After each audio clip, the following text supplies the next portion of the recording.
Good morning વિદ્યાર્થી મિત્રો. શ્રી લાલ બહાદુર શાસ્ત્રી વિદ્યાલય ધોરણ 11 અર્થશાસ્ત્રમાં હું આપનું સ્વાગત કરું છું. હું નિલેશ પટેલ. ધોરણ 11 અર્થશાસ્ત્રની અંદર પાઠ છઠ્ઠો બજારની અંદર જે બાકી પ્રશ્ન છે એને આપણે આજે ચર્ચા કરીશું. તેની પહેલાં चलने की कोशिश तो करो दिशाएं बहुत है, चलने की कोशिश तो करो दिशाएं बहुत है, रास्तों पे बिखरे कांटों से न डरो, आपके साथ दुआएं बहुत है. જ્યારે પણ તમને ડર લાગે ત્યારે તમારે તે ભગવાનને યાદ કરીને, મા બાપને યાદ કરીને આગળ વધશો એટલે તમારે જે કંઈ મુશ્કેલી હશે, સમસ્યા હશે એ દૂર થશે. આ સુવિચારના સાથે ના પ્રશ્નની આપણે સમજૂતી લેશું. પ્રશ્ન છે છેલ્લો, તમારા બુકની અંદર 71 પેજમાં આપેલો છે. અલ્પહસ્તક ઇજારોનો અર્થ અને તેના લક્ષણો. અલ્પહસ્તક ઇજારો અંગ્રેજીમાં ઓલિગોપોલી તરીકે ઓળખાય છે. વાસ્તવમાં ગ્રીક ભાષાનો શબ્દ ઓલિગોસ એટલે કે અલ્પ અને પોલિન એટલે કે થોડા એટલે કે પોલિન એટલે કે વેચનાર, આ બે શબ્દનો ઉપયોગ થાય છે. ઓલિગોપોલી, અલ્પ વેચનારા. પરંતુ આ સમજૂતીની સાથે તેની વ્યાખ્યા યાદ રાખવાની છે. સ્ટીગલરના મતે, પ્રોફેસર સ્ટીગલર કહે છે, આ તમારે વ્યાખ્યા તમારી નોટબુકમાં લખવાની, ચોપડીમાંથી જોઈને, કે અલ્પહસ્તક ઇજારો એ એવી પરિસ્થિતિ છે, અલ્પહસ્તક ઇજારો એ એવી પરિસ્થિતિ છે કે જેમાં પોતાની બજાર અંગેની નીતિ પોતાના હરીફોની અંદાજિત વર્તણૂકને આધારે બનાવે છે. કહેવાનો મતલબ, બજારમાં અલ્પ હસ્તક ઇજારો વેચનારાઓ બીજા હરીફોને જોઈ પોતાની નીતિ તૈયાર કરે છે તેવા બજારને અલ્પ હસ્તક ઇજારો કહે છે. આ વસ્તુ તમારે યાદ રાખવાની છે. ત્યાર પછી તેના લક્ષણો આપણે સમજીશું. લક્ષણો તમારા બુકની અંદર આપેલા છે, તમારા સ્ક્રીનની અંદર પણ જોવા મળે છે. જે હું સમજાવીશ તમારે લખવાના છે તમારા બુકમાંથી, ચોપડીમાંથી, જે તમારા પાકી નોટમાં લખવાનું છે. હોમવર્ક બતાવવાનું છે મને. અલ્પહસ્તક, અલ્પ એટલે કે થોડા વેચનારા અને અસંખ્ય ખરીદનારા.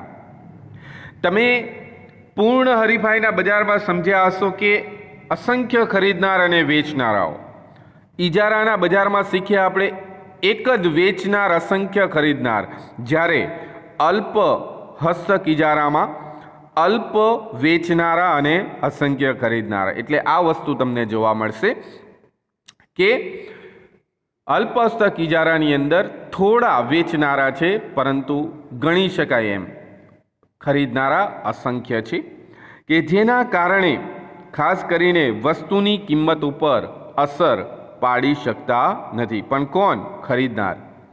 હા, વેચનાર કિંમતમાં ફેરફાર કરી શકે છે, પરંતુ ખરીદનાર કિંમતમાં ફેરફાર કરી શકતા નથી. નંબર આવે છે 2, સમાન ગુણી કે નજીકની અવેજી વસ્તુ. જેવી રીતે પૂર્ણ હરીફાઈના બજારની અંદર સમાન ગુણી વસ્તુ છે, તેવી જ રીતે ખાસ કરી અલ્પહસ્તક ઇજારાના બજારમાં સમાન ગુણી અને નજીકની અવેજી વસ્તુ જોવા મળે છે. જેની અંદર ખાસ કરીને ઉદાહરણ લઈએ તો મીઠું, ક્રૂડ ઓઇલ, ચા વગેરે વેચનારાઓ છે તેના નજીકની અવેજી વસ્તુ જોવા મળે છે. મીઠું તમે કહો તો અત્યારે એક મીઠું નહીં, અનેક પ્રકારના મીઠું, ટાટા, બજાજ, રિલાયન્સ, કોઈ પણ મીઠાનો પ્રકાર, કંપની બજારની અંદર જોવા મળે છે. ક્રૂડ ઓઇલ, ક્રૂડ ઓઇલ એટલે કે પેટ્રોલની વાત કરીએ, અત્યારે 10થી વધારે એવા પેટ્રોલ પંપ જોવા મળે છે, અથવા ગણી શકાય એવા પેટ્રોલ પંપ જોવા મળે છે, જે અલ્પહસ્તક વેચનારા બજારમાં આવી શકે. ચા આપણે જે પીએ છીએ, એટલે કે અલગ અલગ કંપની અથવા તો પેઢી પોતાની રીતે ચાનું ઉત્પાદન કરી બજારમાં વેચે છે. તે જ પ્રમાણે આ પૂર્ણ હરીફાઈ છે. અપૂર્ણ હરીફાઈનું બજાર. અપૂર્ણ એટલે કે અપૂર્ણ હરીફાઈમાં અલ્પહસ્તક પૂર્ણ હરીફાઈની અંદર તો સીધું આવે જ છે, પરંતુ ઠંડા પીણાનું બજાર, મોટરસાઇકલનું બજાર, એવા ઘણા બજાર છે કે જેમાં સમાન ગુણી વસ્તુ હોય, નજીકની સમાન ગુણી વસ્તુ હોય કે જેના કારણે વેચનારાઓ કિંમતમાં ફેરફાર કરી શકે, પરંતુ ખરીદનારાઓ કિંમતમાં ફેરફાર કરી શકતા નથી.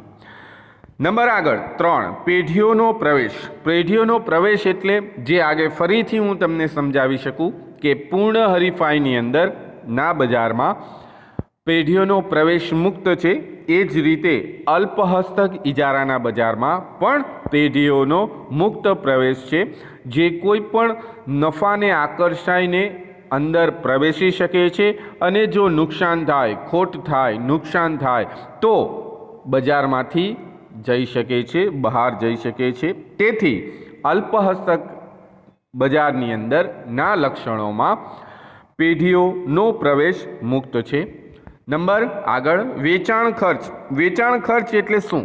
કે વસ્તુના વેચાણ પાછળનો ખર્ચ. તમે કોઈ પણ વસ્તુનું ઉત્પાદન કરો A to Z કોઈ પણ, પરંતુ બજારની અંદર જ્યાં સુધી વ્યક્તિઓને, માણસોને, જાહેર જનતાને જાણ ન થાય તો તે ખરીદી કરશે નહીં, પરંતુ તેનું માર્કેટિંગ કરવું પડે અથવા તો જાહેરાત કરવી પડે. તમને ખ્યાલ છે, સામાન્ય રેડિયો હોય, ટીવી હોય, ટેલિવિઝન હોય કે પછી 4 રસ્તા ઉપર મોટા હેડિંગ્સ મારેલા હોય, નાનું પિક્ચર હોય કે પછી સિરિયલ હોય, વસ્તુ હોય કે સેવા હોય, કોઈ પણ વસ્તુ કે સેવાનું વેચાણ કરવા માટે કોઈ પણ વ્યક્તિ કે સરકારે જાહેરાત કરવું પડે કે જેને વેચાણ ખર્ચ કહે છે. કે કોઈ વસ્તુ છે એને આકર્ષક પેકિંગ કરે તો તેનું વેચાણ વધી શકે. વેચાણ ખર્ચ કરવા માટે તેનું ઉપયોગી પેકિંગ, વાહન વ્યવહાર ખર્ચ, વેચાણ વેરો, જથ્થાબંધ વેપારી અને છૂટક વેપારી વચ્ચેને ચૂકવાતી રકમો, શોરૂમ, સેલ્સમેન પાછળનો ખર્ચ અને ખાસ કરીને જાહેરાત ખર્ચને સમાવેશ આની અંદર થઈ શકે છે. એટલે અલ્પહસ્તક ઇજારાના બજારની અંદર અપૂર્ણ હરીફાઈના બજારની અંદર જાહેરાત ખર્ચ મોટું લક્ષણ જોવા મળે છે. ત્યાર પછી આવે છે પરસ્પર અવલંબન. પરસ્પર અવલંબન એટલે એક બીજા ઉપર આધાર રાખે છે. એક બીજા ઉપર એટલે શું? કે અલ્પ સંખ્યા, અલ્પ જે વેચનારા છે, અલ્પ ઇજારો, થોડા જૂથ જે ગણી શકાય, એકબીજા ઉપર આધાર રાખે છે. શેના વિશે? કિંમત અને બીજી માહિતી માટે. એક ઉદાહરણ લઈએ, કાર અને ટેલિવિઝનના ઉત્પાદકો. તમને ખ્યાલ હશે કે બજારમાં એક કંપની નવું મોડલ રજૂ કરે અથવા કાર રજૂ કરે તો 2-3 મહિનામાં બીજી ઘણી બધી કંપની તેના નજીકની એટલે કે તેના જેવી જ થોડી એમાં ફેરફાર હોય એવી કાર તૈયાર કરીને મૂકે છે, જેના કારણે હરીફાઈમાં પ્રમાણ વધે છે. એટલે કે ગુણવત્તામાં, વસ્તુના પ્રકારમાં ઊંડાણપૂર્વક દેખરેખ રાખે છે, જેથી જેનો ફાયદો સમાજને અને સમાજના રહેતા ગ્રાહકોને મળે છે. જેથી એમ કહી શકાય કે અલ્પહસ્તક ઇજારાની અંદર વેચનારાઓ પરસ્પર એકબીજા પર આધાર રાખે છે. અને છેલ્લો મુદ્દો છે 6, કિંમત ચુસ્તતા. એટલે કે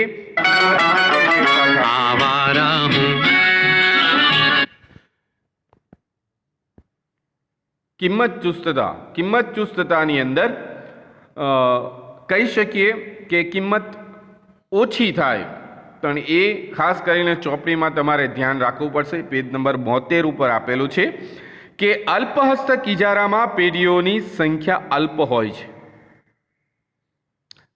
અલ્પહસ્તક ઇજારામાં પેઢીઓની સંખ્યા અલ્પ હોય છે અને પેઢીઓ પરસ્પરાવલંબી હોય છે, એ આપણે સમજી ગયા. પરંતુ કોઈ પેઢી કિંમતમાં ઘટાડો કરે કે 10 રૂપિયા હોય, કોઈ પેઢી એક વસ્તુની કિંમત 10 રૂપિયા હોય તો એને ઘટાડી 9 રૂપિયા કરે કે 8 રૂપિયા કરે, તો બાકીની જે પેઢી અથવા કંપની છે તે 10 રૂપિયાથી ઘટાડીને 9 કે 8 રૂપિયા કરશે નહીં. કદાચ કરે તો બંનેનું વેચાણ વધશે. વેચાણમાં વધારો કરવા માટે કિંમતમાં ઘટાડો કરે છે, જેથી એને કિંમત ચુસ્તતા અથવા તો ખાંચાવાળી માંગ રેખા તરીકે ઓળખાય છે. આ વિકલ્પ છે, તમારે યાદ રાખવાનું છે. અને પૂછાય છે કે ખાંચાવાળી માંગ રેખા કયા બજારમાં જોવા મળે છે? અલ્પહસ્તક ઇજારો, જેની અંદર એમ કહી શકાય કે કિંમત ઘટાડો કરવાથી જે ખાંચ પડે છે માંગ રેખાની અંદર, તેને માંગ રેખા એટલે કે ખાંચાવાળી માંગ રેખા તરીકે ઓળખવામાં આવે છે. તો અહીંયા આ લક્ષણો પૂરા થયા. તમારે આ લક્ષણો ચોપડીમાંથી જોઈને લખવાના છે. તમારે હોમવર્ક બતાવવાનું છે. તો અહીંયા આ પ્રશ્ન પૂરો કરીએ છીએ અને પાઠ પણ પૂરો કરીએ છીએ. આ પાઠની અંદર વિકલ્પો, ટૂંકા પ્રશ્નો હું તમને પીડીએફની અંદર મોકલું છું. તે તમારે જોઈને પાકી નોટની અંદર લખવાનો રહેશે.